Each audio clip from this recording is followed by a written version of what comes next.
বড় পর্দার মাধ্যমে কেরিয়ার শুরু করেছিলেন আদ্রিত রায়। এখন সেই মাধ্যমে চক্ষুশূল তার। দাপিয়ে কাজ করছেন ছোট পর্দায়। এক কথায় সিরিয়ালের মাধ্যমেই তিনি বাংলার ঘরের ছেলে।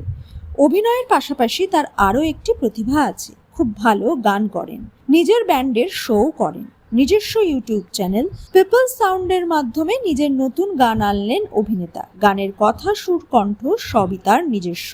কম্পোজিশনে তাকে সাহায্য করেছেন বরুণ গুজাধুর, তার সঙ্গে গলা মিলিয়েছেন চিক্কি। এই গানের মাধ্যমে টলিউডের একাংশকে কটাক্ষ করেছেন তিনি। ছোট পর্দার যেমন গুণকীর্তন করেছেন, সিনেমার বেশ কিছু শিল্পীকে কটাক্ষও করেছেন। তালিকায় রয়েছেন মেগাস্টার দেব, সৃজিত মুখার্জিও। সৃজিত পাইথন নিয়ে শুন, তারও উল্লেখ আছে, তা নিয়েও তাকে কথা শুনিয়েছেন।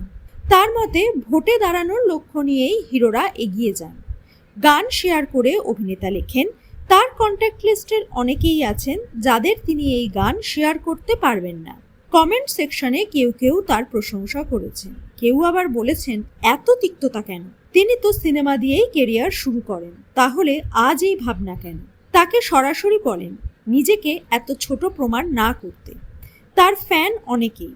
সবার চোখে তিনি হ্যান্ডসাম নায়ক হলেও মানসিকতা নিয়েও প্রশ্ন তুলেছেন কেউ কেউ।